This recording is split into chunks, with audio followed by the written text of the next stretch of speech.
What's your drink of choice there, Todd? Okay, well, that's two different questions.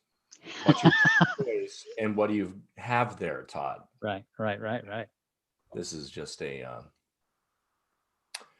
LaCroix, Raz Cranberry. Raz Cranberry. Of course, I'm breaking my rule. Anytime you're on camera, you should not be drinking fizzy drinks. Why is that? Yeah.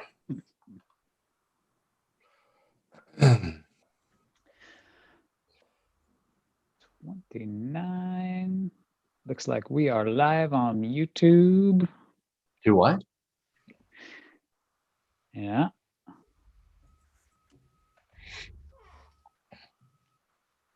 My daughter did a search for her father, and the YouTubes came up, and she is mortified that some of her school friends might find me on the internet. And she's like, "Can you get those taken down?" I'm like, "I'm sorry, the world's not all about you." Well, I'm glad it was that kind of search and not like just making sure you're her father. So that's Oh, no. She's just gonna have to learn to deal with the fact that her father is internet famous now, and she's like, "Oh, well, she's 15, right? 15 and a half. Oh. Do we have anybody else in our waiting room, Sarah?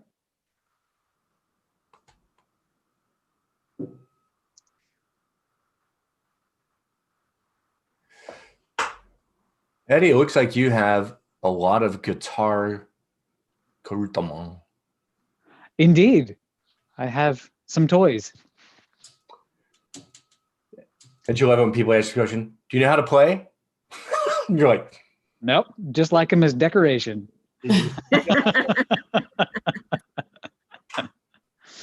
I'm gonna find a better background. I just looked at myself. What do you think? Should I go Shining? Oh dear. No. Oh dear. I'm so envious. I just finished the sequel book, Dr. Sleep. Oh. I did not know they had one. I would like that one, Todd. Importantly, it's the sequel to the book, The Shining, not the movie, The Shining. Yeah, they're very, very different. Yep. We are at 31 past the hour. Hello to all the folks out there on YouTube, in YouTube land. Hello to those of you just joining us now in Zoom. Good to see you. Good to have you here. Don't be shy. Cameras on if you're comfortable with it. And absolutely don't be shy to chime in with questions or even clarifying questions as we go along. This is an Ask Me Anything, which is mostly an honest statement within reason, of course. Or how about on the topics of product management? And there you go. Ask me anything about product management. That's what we'll do. I cannot tell you the meaning of life. I'm going to save that question till last, Todd. Thank you. What is the meaning of life? Oh, what's the 42? 49 or what was it? 42. 42. That's what it was. A quick shout out up here at the top. We are very excited about the Pragmatic Institute 2020 survey.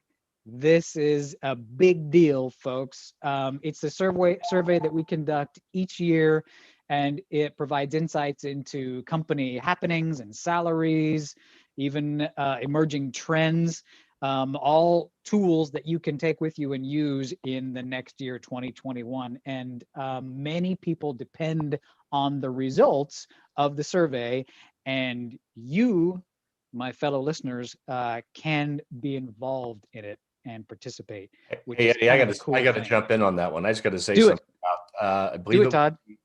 2011 survey results I used to negotiate my salary at a company. Nice. And I said, well, based on the number of years of experience that I have and this type of experience, according to this data, I deserve so much. And the CEO went, it was quite a bit more than what he was offering. And when I got home, there was an email offering more than I asked because he said, no one's ever brought data to the conversation before. Boom, slam dunk. And Yep. folks, you can have that data too. And the only reason it works is because you all participate in it. Now, importantly, this is the point.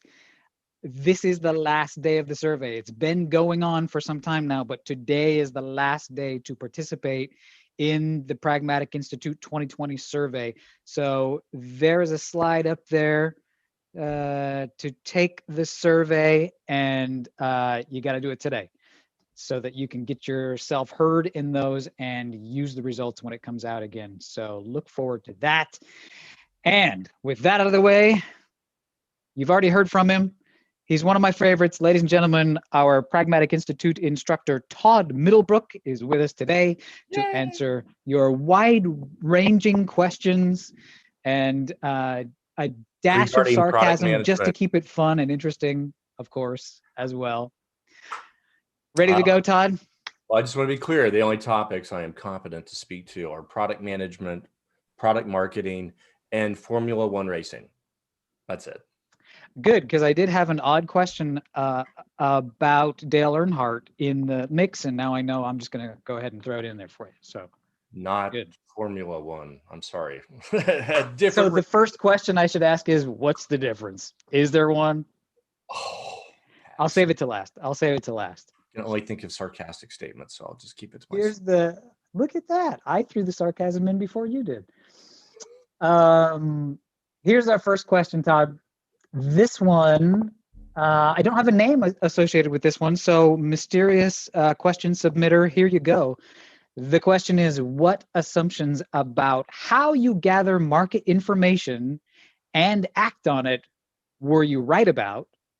Which ones were you wrong about, and how have you changed because of that? And if I can rephrase it slightly, I believe we're pointing at how can market data or validation invalidate your assumptions or justify them, and how do you adapt according to that market data? Todd, take it away.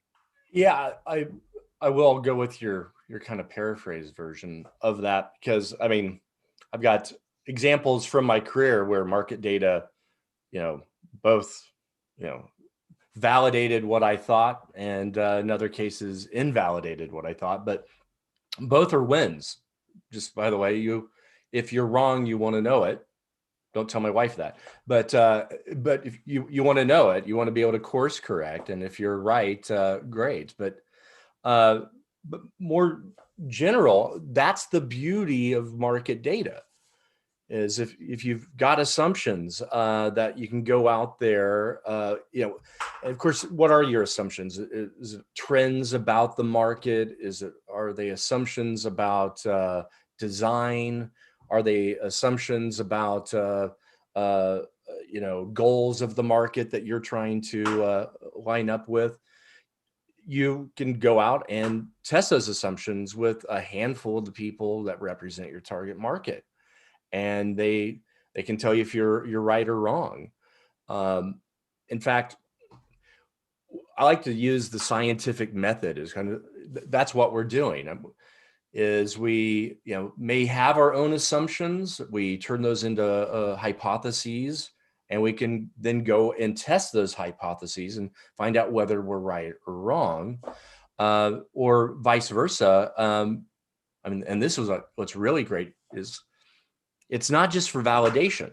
Those assumptions that you're making, you don't have to rely on your own intelligence, creativity, or innovation, but you can go out to your market and you can learn about them and learn about their problems and their challenges. And they, by just having a few conversations, you can start to establish patterns and then establish a new hypothesis, a new assumption. And then if you are thinking about like maybe building a new product based on what you've heard, a lot of money involved in a decision like that, we could then validate quantitatively that this assumption's correct.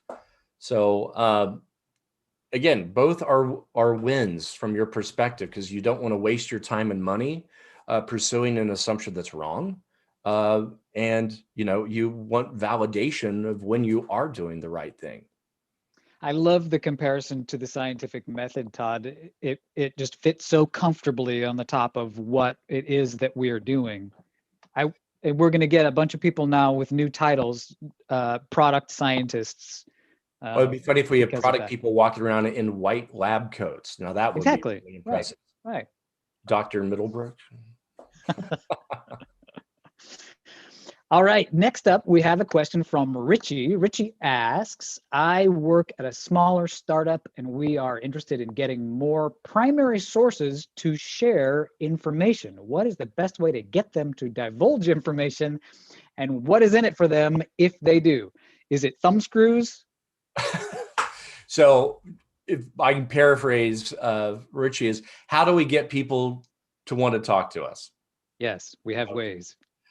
Yeah, coercion's probably not the right route, although it might appear to some. Over the years, I've kind of come to some realizations. And one is, people like to talk about themselves if you just give them an opportunity. We probably have all experienced this, being in an uncomfortable situation, like a party. And if you're kind of insecure about yourself, you can start asking people questions about themselves.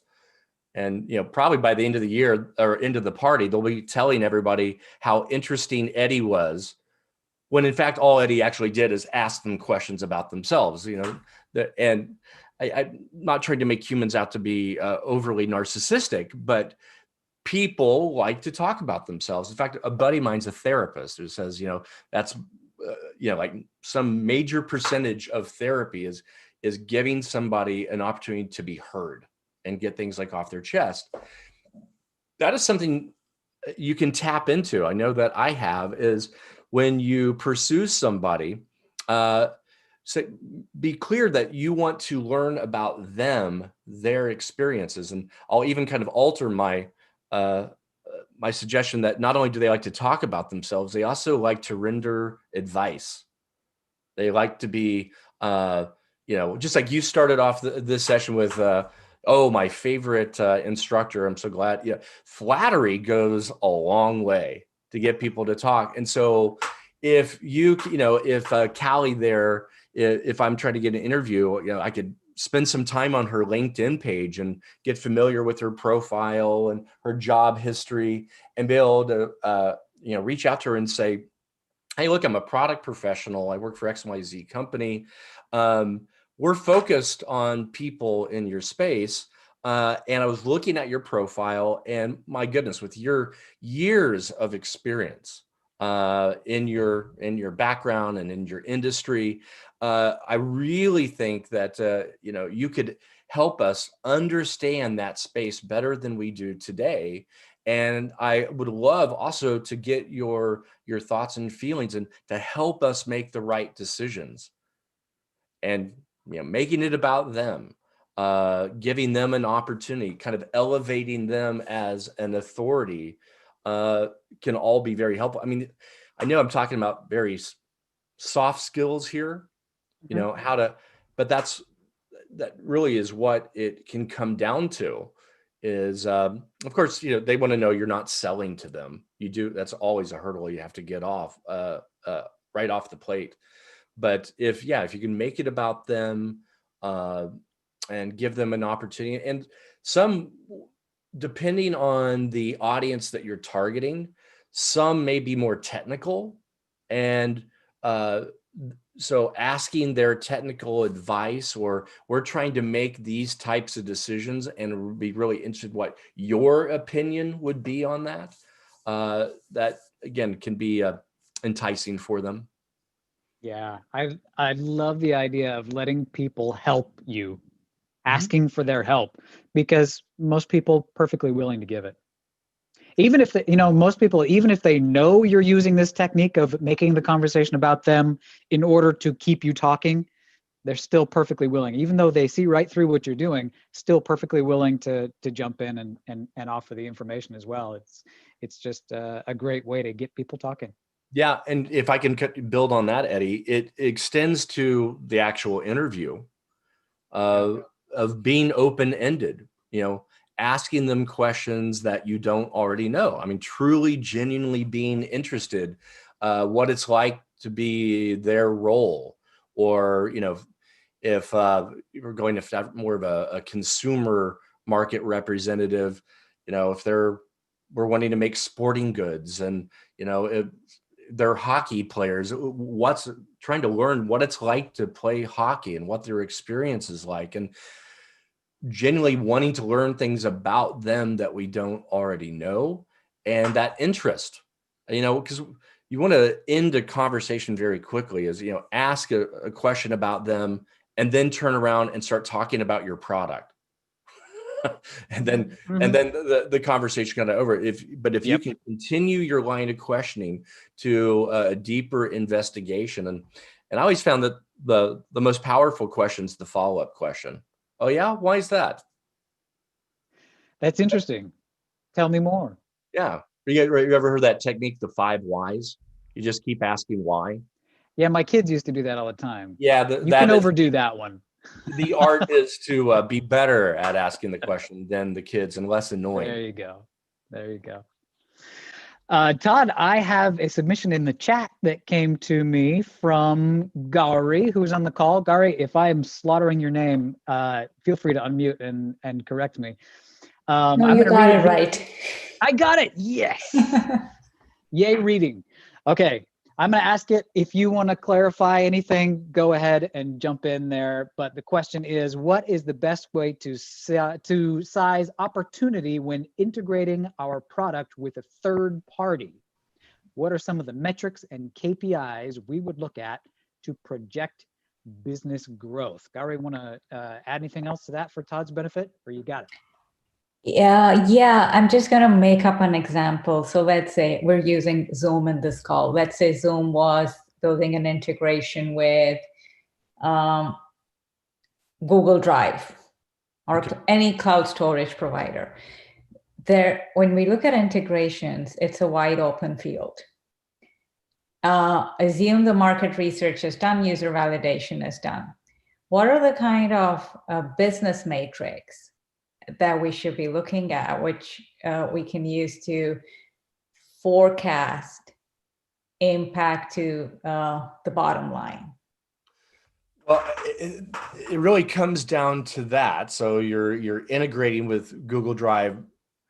Hopefully, you said there's business analysis that's been done in advance, a business plan, if you will, a business case.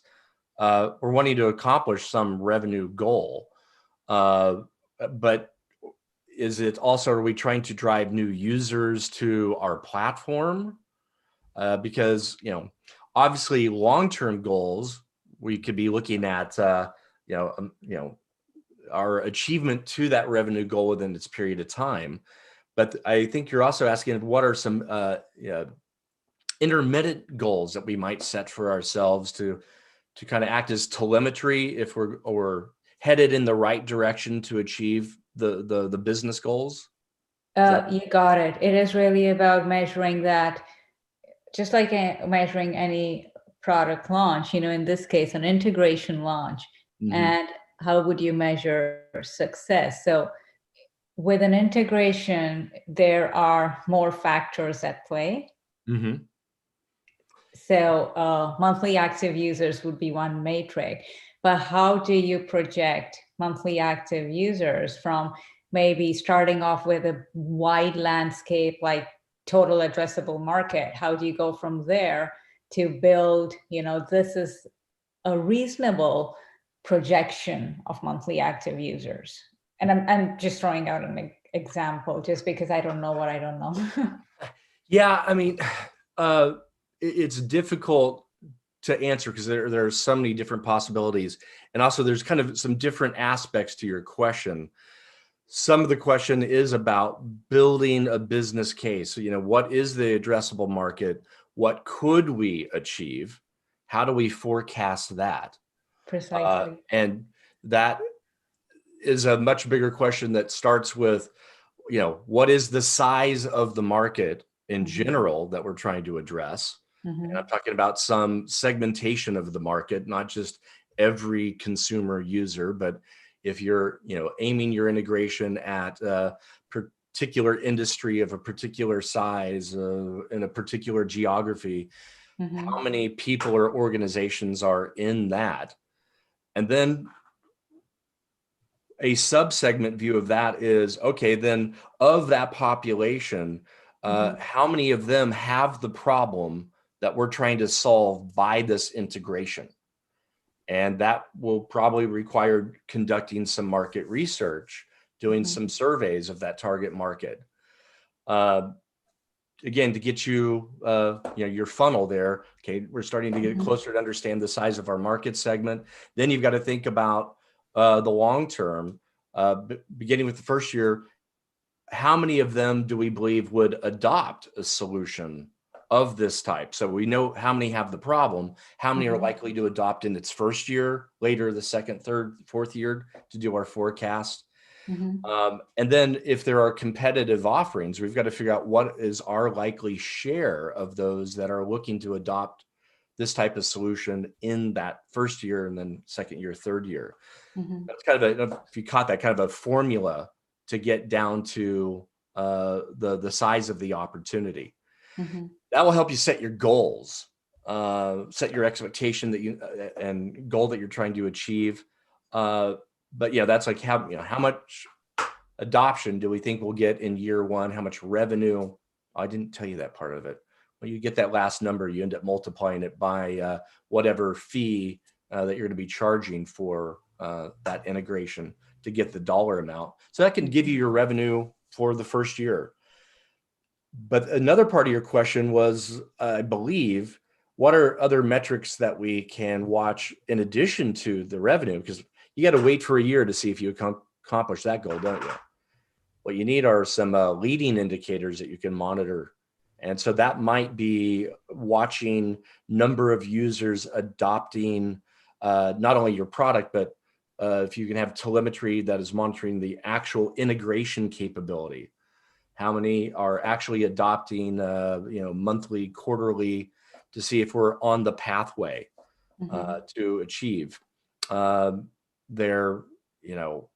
you want, telemetry would probably be your friend here to monitor usage of particular features or new users subscribing as a result of that. If we can see that they're new users and heavy users of the new capability, we can do some attribution there. I know I'm kind of wandering around here because, really kind of depends on what it is you're trying to do, but hopefully I gave you a little bit of advice on sizing the opportunity and then looking for measurements to monitor your progress to accomplishing your long-term goal. Yeah, you did. I know it's a very broad question, so I appreciate you giving a framework to work within. Definitely help. Thanks, Todd. Oh, my pleasure. All right. Thanks so much for the good question. Indeed. All right, Todd, question up next from Sammy. Sammy says, when conducting win-loss interviews, how many deals should I analyze before I can identify reliable trends? 10, 2 million? This is a good question, and I'm particularly passionate about win-loss reviews because I did them poorly for so long before I finally figured it out. The question sounds like you're thinking of win-loss as a quantitative exercise, that you're looking for trends and, statistically relevant sample sizes in order to trust the trend. I think is what I'm hearing in the question. And what I would say is use win-loss as a qualitative process. Pay attention to the details, look for trends, but you may spot trends with a small number of wins or losses or a combination of the two. And then let's go back to the previous conversation about the scientific method. Think about those trends as assumptions or hypotheses that we create, but you say, Todd, it's not proven. It's not statistically relevant yet, or we don't even know if it truly is a trend or not.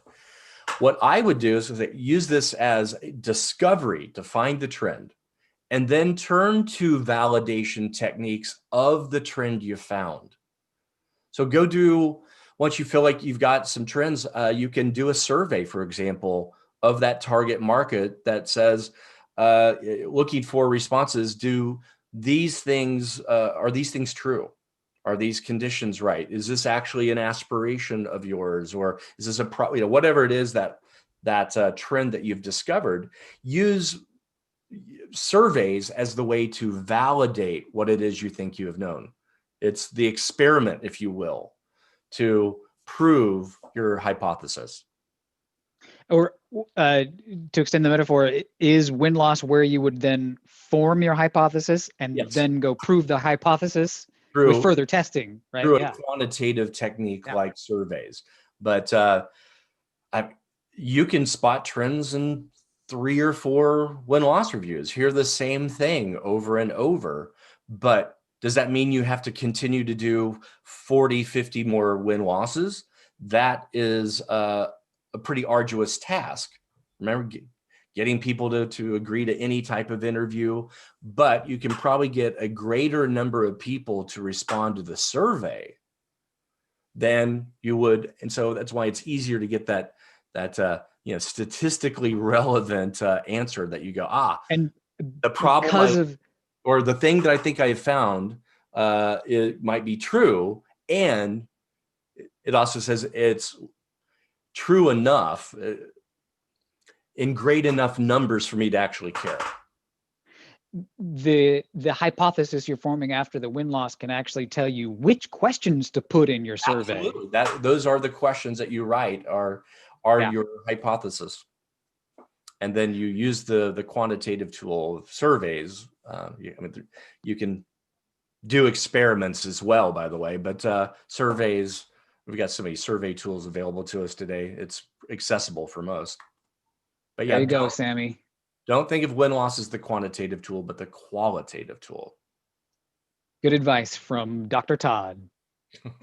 Scientist Dr. Todd.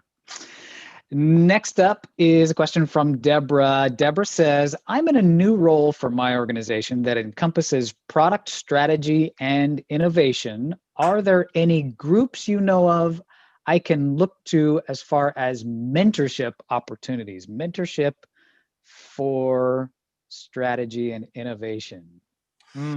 Well, what I would start with is networking with other people that have similar responsibilities in their role.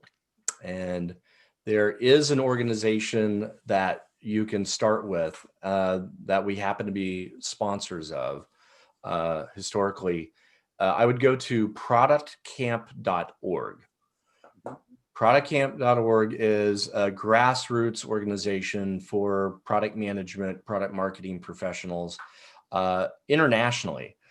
They've got chapters across North America.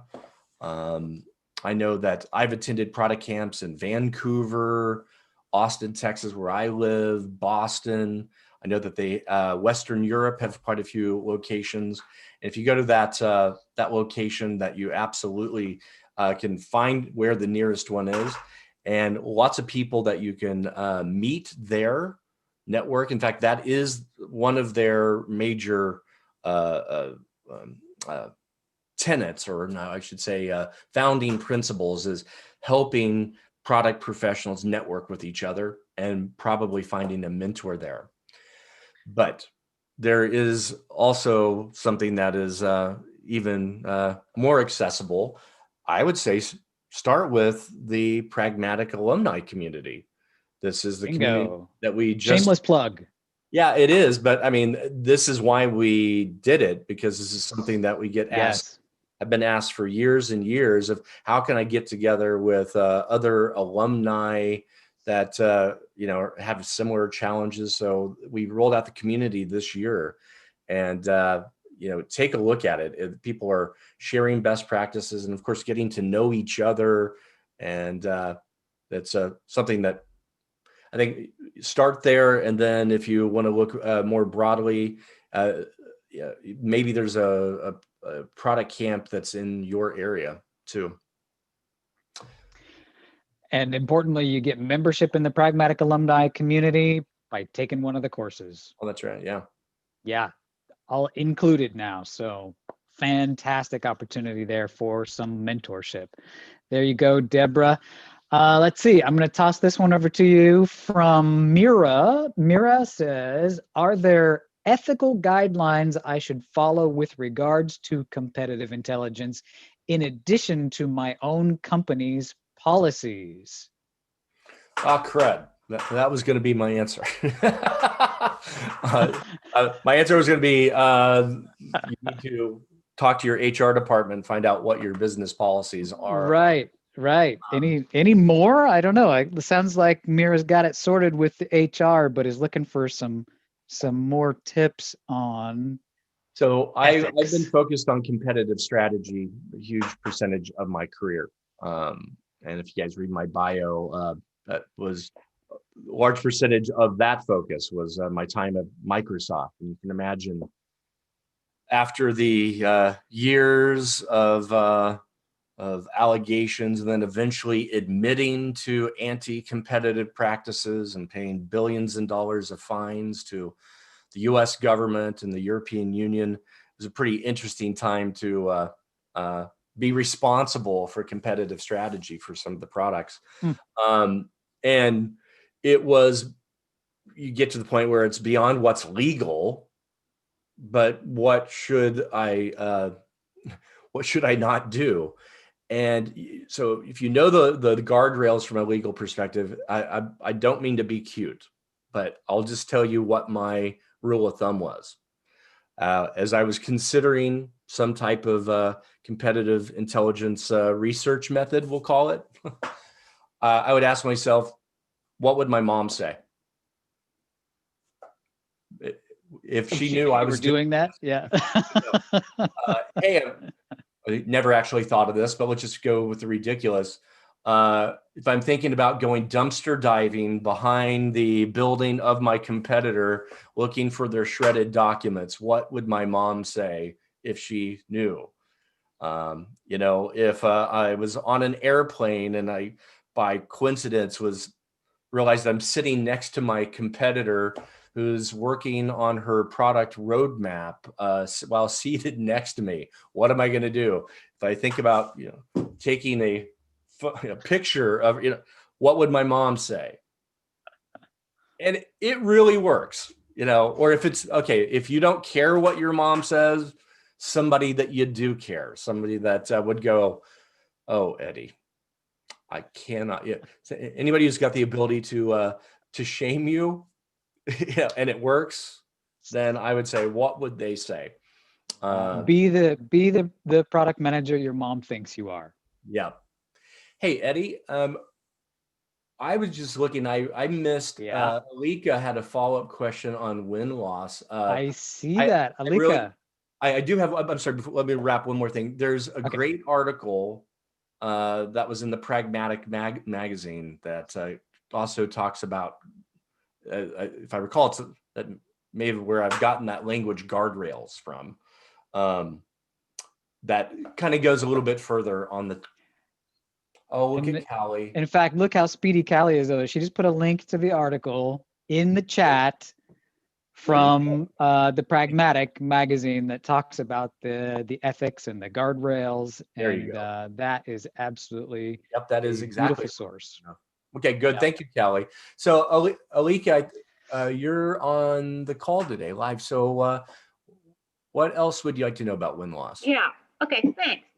So we are adding a more disciplined approach to win-loss in our business unit.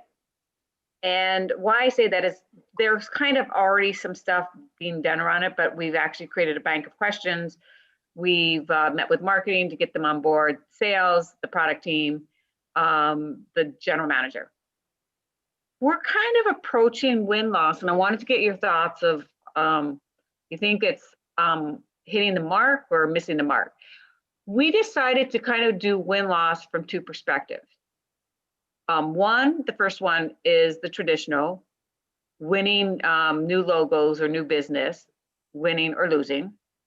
The other thing is because we already have like 50 to 60% of the market share in our space, and it's acute care health systems, that we also added the win-loss clients terminating. So the I'm sorry. client terminating. I'm sorry, I missed a little bit. I heard client and then there's a little garble. Terminating. Okay. Oh, churn analysis. Okay. Yeah, terminating. Yeah. What do you think about that? And meaning that, we're working, the client management team already has kind of, a program in place to retain clients. But if we should lose a client, we are going to analyze it from a win-loss perspective and look for patterns and trends. So win-loss is a Swiss Army knife, right? It's like, you can open a bottle of wine with it. You can, do your nails. You can cut stuff. It is multi-tool. It's probably maybe a better language. It is fantastic. Churn analysis to help us understand our relationships with our customers. It can help us spot, problems with our product.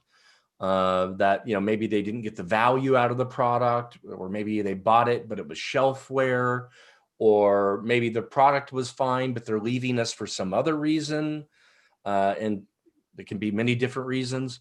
So I'm absolutely supportive of using the multi-tool for that purpose. As you said, it's also good to help us understand recent deals and how are we selling. Are we doing the right things? Are we, do we have the right sales tools? Are we making the right argument? Do we need an ROI calculator because we couldn't show an ROI and that's why we lost that deal? It can help us, speaking of other things that it can do, I mean, it's a fantastic investigative tool to start to build your buyer personas and document the typical buyer journey or buyer process. So what I like about what you said is you had your purpose in mind and two different purposes. A lot of people do win-loss, but aren't quite sure what questions they're trying to ask. But you can ask a lot of different questions, learn a lot of different things. You just have to, it affects what questions you ask, knowing what your purpose is. So yes, I believe that it can be valuable for so many things. And the two purposes that you've spelled out it's definitely beneficial for. Are you thinking about using it for other purposes as well? Well, definitely we're making sure that the back end feedback gets into, roundtable discussions, top leader calls, process improvement opportunities. And to your point, really, what we found out in this journey is that our salespeople don't reach out to the C-suite, but we're marketing to them. Oops, hashtag disconnect. Yeah. Promoting to one buyer, selling to another. And then, which tells you either one of you are wrong, the sales team or the marketing team, or you're both right, but you're not coordinating it. Yeah.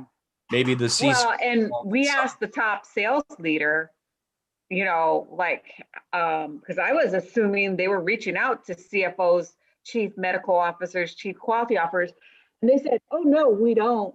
Again, that's because we have this market share that we've never developed this relationship. But then I'm like, but then we have a disconnect. We're spending actually marketing dollars, nurturing the CFO who we're never like making that actual connection with. So it would make me wonder, I'm always pointed at myself. If I'm in marketing, I'd be wondering if our sales enablement has been sufficient. Have we trained our sales teams to sell the way we're marketing? And of course, assuming that we're marketing based on our buyer knowledge, are we passing that buyer knowledge to the sales team so that they can, effectively run with the ball once we pass those leads to them? Well, exactly. And, like I said, we just discovered this in the last 7 business days. Oh, And so needless to say, there is follow-up coming. I bet. Yeah, you may need to do a little bit of, post-mortem investigation as well. To Yeah. where is it getting, where is it falling? But, I was, am I doing my best to pass my knowledge and create the right tools for the sales team based on what I've learned about the buyers? Well, and the weird thing is our marketing area is giving themselves all this credit for all these leads. And I'm like, but where are these leads going? Because they seem to be going in a black hole right now. Yes. Yeah, how many of your MQLs ended up being actual sales qualified leads? Yeah. So anyhow, okay, thanks for the clarification. Oh, my pleasure. Alika, it's so good to have you here again. We love your questions. Indeed. Let's see here, Todd. I've got an interesting one here from Anonymous. Okay. Hopefully not that anonymous, just anonymous in general.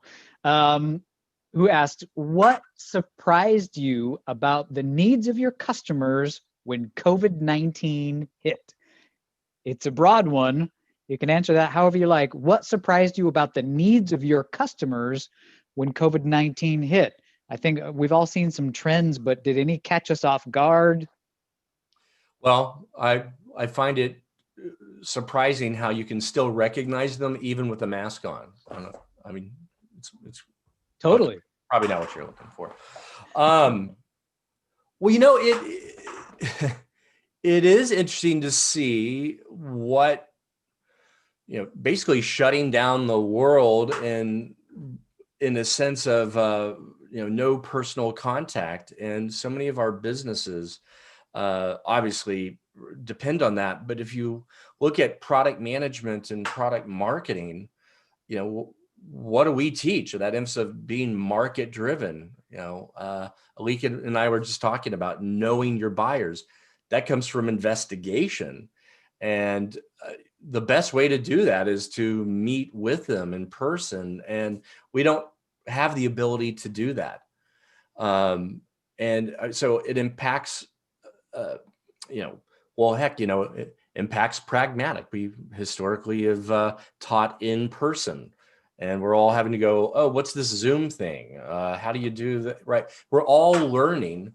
But what I think has surprised me, because we've got the shared experience. We're all trying to find our way in this new world.